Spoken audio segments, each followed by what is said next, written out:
Merasakan getaran dari 9 panah dewa pilar surgawi dan busur meteor, tiba-tiba seorang pemuda mengertakkan gigi, meletakkan pisau di lehernya, dan menyeringai. Qin Yichen, Patriark Tusan berkata bahwa kamu adalah Tian Jiao, dan Patriark juga menyebutmu keturunan naga sejati.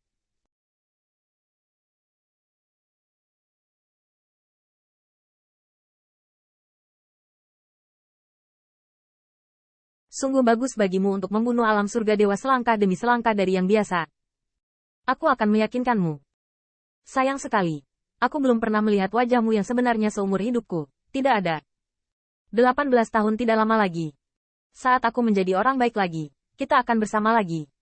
Setelah itu, pedang Feng Liyun dengan ringan digesek, dan kepalanya terbang. Darah terciprat 5 langkah, dan merahnya mendidih. Kakak beradik. Mata Qin Yichen hampir terbelah. Dan di bawah pengorbanan berdarah, busur matahari jatuh bergetar lebih hebat. Mungkin karena panah ilahi Fusang yang ditekan saat matahari terbenam telah dibakar oleh darah gagak emas.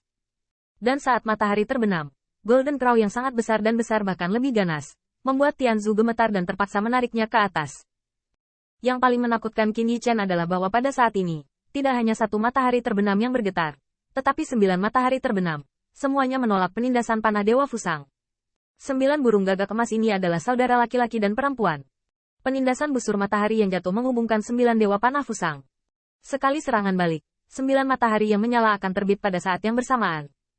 Putri Wenxing memiliki wajah pucat, dan seekor gagak emas kuno sudah sangat menakutkan. Jika ke-9 gagak emas pulih, saya khawatir pemandangan mengerikan yang terbang ratusan juta tahun yang lalu akan membakar dunia menjadi abu. Namun, pada saat ini, meteor Rebel sepertinya telah diprovokasi, dan kemarahan pecah. Tali busur yang dilemparkan oleh tendon pohon tiba-tiba bergetar, bersinar ke langit. Ledakan. Tanda seru. Tanda seru. Pada saat itu, semua pembangkit tenaga listrik yang hadir, termasuk Qin Yichen, hanya merasakan ketidakpastian antara dunia dan bumi, dan semua yang ada di depan mereka telah berubah. Aku melihat langit berbintang ini, tidak lagi rusak, tidak mati dan kusam lagi, tetapi masih tandus. Itu adalah gelombang api yang dihanguskan oleh matahari, dan tidak ada kehidupan. Qin Yichen hanya merasa bahwa tubuh bawaannya sepertinya meleleh, dan banyak dewa dan iblis membakar tubuh mereka secara langsung pada saat ini. Otak di otak mereka mendidih. Roh para dewa dan iblis terbang, dan mereka semua langsung berubah menjadi abu. Saya melihat langit di atas langit, 10 hari terhuyung-huyung, dan ketika Anda melihat lebih dekat, sinar matahari yang membakar semuanya memancar dari seluruh tubuh 10 burung gagak emas. 10 burung gagak emas terbang melintasi. Mereka tinggi di atas langit.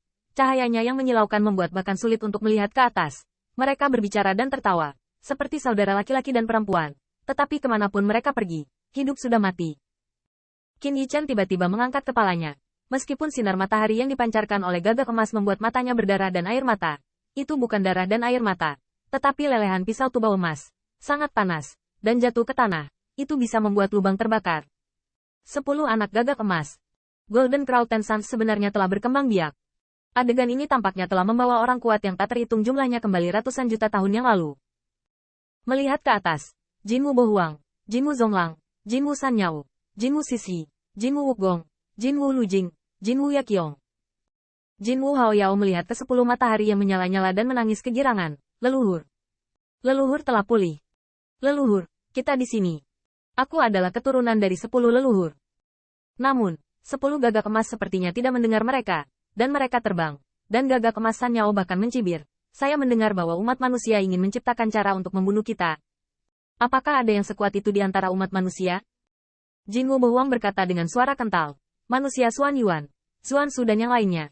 Kekuatan mereka tidak boleh diremehkan. Tapi sayangnya, Xuan Yuan dan Jiang sedang bertarung dengan klan Jiuli. Klan manusia, di mana yang kuat? Adakah makhluk yang berani mengancam kita? Gagak emas sedang terbang. Tetapi garis pandang Qin Yichen juga berubah saat dia terbang. Garis pandangnya sepertinya terus-menerus di belakang, dan karena itu menjadi lebih lebar. Tiba-tiba, sosok muncul di depan matanya. Sosok manusia. Umat manusia itu juga setinggi dan sekuat Feng Jiuman dan mereka. Tapi dibandingkan dengan Feng Jiuman yang kokoh, sedikit ramping dan ramping. Tidak hanya itu, penampilan manusia tidak sekasar Feng Jiuman, tetapi wajahnya seperti pedang yang diukir dengan kastanye air yang tajam, menampakkan sangat maskulin dan berani. Di belakang sosok itu, ada busur kayu yang megah dan cemerlang. Sosok itu sama dengan Qin Yichen. Ini jelas tidak signifikan dibandingkan dengan Jiu Tianliang, tetapi dia berani mengangkat kepalanya dan melihat langsung ke sinar matahari yang menyilaukan. 10 anak gagak emas, hari ini adalah tanggal kematianmu. Jin Wu Lujing terkejut. Apakah itu manusia? Dia bilang, mau membunuh kita? Siapa yang datang ke sini? Silakan daftar. Ras manusia, Yi. 10 burung gagak emas berhenti di langit, melihat ke bawah ke ras manusia kecil, Yi. Saya pernah mendengar tentang Anda, tetapi Anda mengancam akan membunuh kami. Mengatakan apa yang ada di langit umat manusia.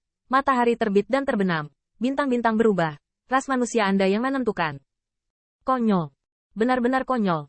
Manusia, terlahir sebagai makhluk. Terlahir lemah dan kecil. Tidak setinggi dewa, tidak sekejam setan, dan tidak seberani iblisku. Kamu ingin mengubah matahari dan bulan? Membalikkan langit berbintang? Dai tidak mengatakan sepatah kata pun, tetapi hanya melepas busur kayunya sendiri, dengan panah di tali. Pada saat itu, sosok ras manusia ini tampak sangat tinggi dan kokoh. Kamu terbang di sepanjang jalan ini, jauh di atas, membakar klan saya untuk ratusan juta. Makhluk hidup telah menjadi arang. Berapa banyak daratan yang telah menjadi gurun bumi yang hangus. Tuhan tidak bisa membunuhmu, maka ras manusiaku akan membunuhmu. Wow. Panah ilahi melesat ke 9 langit dan berubah menjadi pilar surga yang menakutkan. Dengan hanya satu pukulan, kesombongan yang tampaknya lahir di mulut Jin Wu Yaqiong membeku. 7 saudara perempuan. Seekor burung gagak emas jatuh dan jatuh ke tanah, memicu lautan api. Namun, langit yang penuh dengan gelombang api membangkitkan rambut hitam Dai dan berkibar dengan kencang. Tetapi itu tidak bisa menghentikannya untuk terbang tinggi lagi. Hibiskus, ini kembang sepatu. Sial, kenapa Fusang membantu ras manusia? Jin Wu Bohuang berteriak. Fusang sekarang ada di dunia ini. Dan umat manusia sebenarnya telah menciptakan senjata ajaib untuk melawan kita. Pergi. Pergilah. Dai menggambar tali busur seperti bulan purnama. Dan bahkan telapak tangan tali busurnya meneteskan darah. Tetapi dia tahu bahwa panah ini bukan untuk dia sendiri. Tetapi untuk semua klan yang terbakar. Bagaimana dengan kesucian bawaan? Jika kamu menembakkan panah, kamu akan mati juga. Bum bum bum. Langit yang semula panas dan tak berujung semakin gelap dan semakin gelap. Hanya langit yang dipenuhi api dan gagak emas jatuh. Postur ras manusia yang menarik busur dan menembak matahari sepertinya mengumumkan kepada dunia bahwa takdir ras manusia diatur oleh ras manusia itu sendiri. Pada saat ini, bahkan sekelompok dewa dan iblis dari klan kaisar sudah tercengang. Mereka dapat menganggap ras manusia sebagai hewan murahan, dan dapat menindas ras manusia sesuka hati, tetapi tidak ada kaisar yang berani mengabaikannya. Betapa briliannya ras manusia. Bahkan kebangkitan umat manusia adalah postur masa depan, dan perang amarah adalah bawaan dalam pertukaran untuk kualifikasi untuk berdiri di langit dan bumi. Kakak laki-laki kedua, di atas langit, seekor gagak emas berubah menjadi seorang pemuda. Dia masih remaja. Melihat saudara laki-laki dan perempuan yang jatuh, wajahnya penuh air mata dan tubuhnya bergetar.